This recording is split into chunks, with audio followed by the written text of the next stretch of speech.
নমস্কাৰ সকলোকে স্বাগতম জনাইছো শুভ নৱবৰ্ষৰ এখন নতুন ভিডিঅ'লৈ।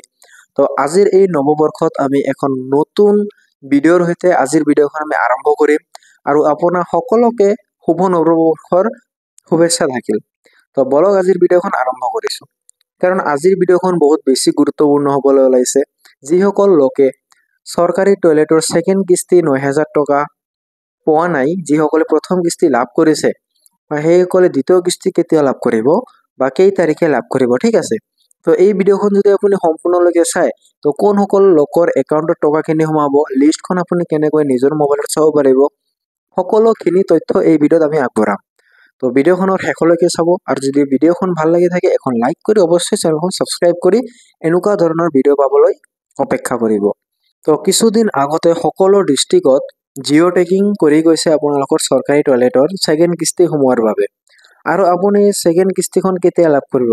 এই জানুৱাৰী মাহৰ, আজি হ'ল জানুৱাৰীৰ 1 তাৰিখ। তো আপুনি জানুৱাৰী মাহৰ 25 তাৰিখৰ আগতে আপোনাৰ একাউণ্টত ৯,০০০ টকাৰ দ্বিতীয় কিস্তিখন আপুনি লাভ কৰিব, ঠিক আছে। কিন্তু এতিয়া কথাটো হ'ল কোনসকল লোকৰ জিঅ' টেকিং কৰি গৈছে, বা সেইসকল জিঅ' টেকিং কৰাৰ পিছতো আপোনাৰ লিষ্টত নাম আছে নে নাই, কিবা যদি কনফিউজন আছে, আপুনি কেনেকৈ নিজৰ মোবাইলত চাব, আহক আমি ভিডিঅ'খন এখন মোবাইল স্ক্ৰীনৰ জৰিয়তে চাই লওঁ। তাৰপৰ মোবাইলৰ গুগল ক্ৰমত যায় আপোনাৰ লিষ্টত SBM বুলি সাৰ্চ কৰি দিব। SBM বুলি সাৰ্চ কৰাৰ লগে লগে এইখন যিখন প্ৰথমখন পেজ আহি গ'ল, ৱেবছাইট আহি গ'ল, ইয়াতে ক্লিক কৰি দিব। ইয়াতে ক্লিক কৰাৰ লগে লগে আপোনালোকৰ মাজত এখন স্বচ্ছ ভাৰত অভিযানৰ যিখন চৰকাৰী টয়লেটৰ টকাৰ ৱেবছাইটৰ মেইন পেজখন আহি যাব, যিখন মুখ্যমন্ত্ৰী ডাঙৰীয়াৰ অফিচিয়েল পেজ হয়। তো এইখন পেজৰ পৰা কি কৰিব যে ন' ইয়ৰ স্বচ্ছ ভাৰত ডাটা বুলি লিখা আছে, ইয়াতে ক্লিক কৰি দিব। ন' ইয়ৰ স্বচ্ছ ভাৰত ডাটা ইয়াত ক্লিক কৰাৰ লগে লগে ইয়াৰ পৰা তলত স্ক্ৰল কৰিব।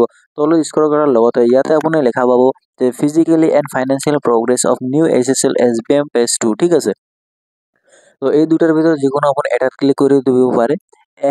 MR14ত ক্লিক কৰি দিব, নহ'লে MR13ত ক্লিক কৰি দিব, ঠিক আছে। যিখন আপোনাৰ চাইট ভাল থাকিব সেইখনত ক্লিক কৰি দিব, কিন্তু লিষ্ট আপোনালোকে এখনে লাভ কৰিব। তো সেইবাবে এই দুটাৰ ভিতৰত এখন ক্লিক কৰি দিব। তো মই দুটাই ক্লিক কৰি আছোঁ চাইট চলোৱাৰ বাবে। তো মোৰ MR13 খনে লৈছে, তো MR13 খনে আপোনালোকে ক্লিক কৰি দিব। তো ইয়াৰ পৰা আপুনি কি কৰিব, ইয়াৰ পৰা আপোনালোকৰ প্ৰথম কি ষ্টেটখন ৰাজ্যখন চিলেক্ট কৰিব লাগিব। তো ৰাজ্য চিলেক্টৰ বাবে ইয়াতে আসাম লিখা আছে, তো ইয়াতে আমি আসামখনত ক্লিক কৰি দিম। আসামত ক্লিক কৰাৰ লগে লগে ইয়াৰ পিছত আপোনালোকৰ ডিষ্ট্ৰিক্ট চিলেক্ট কৰাৰ অপশ্যন আহিব।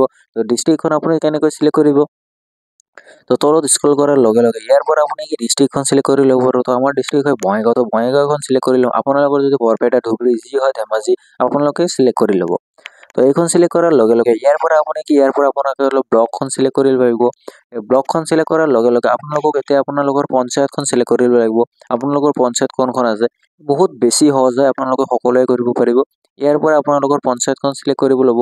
পঞ্চায়তখন চিলেক্ট কৰাৰ পিছত আপোনালোকে কি কৰিব, ইয়াতে আমি পঞ্চায়তখন চিলেক্ট কৰি ল'ম। তো পঞ্চায়তখন আমি চিলেক্ট কৰাৰ পিছত ক্লিক কৰাৰ লগে লগে এখন লিষ্ট ডাউনলোড হৈ যাব, আৰু এই লিষ্টখনত আপোনালোকৰ নাম আছে নে নাই এইখন আপুনি ভালকৈ চাব লাগিব। যদি আপোনালোকৰ লিষ্টত নাম আছে, তো আপোনালোকে 100% এখন চৰকাৰী টয়লেটৰ পইচা লাভ কৰিব।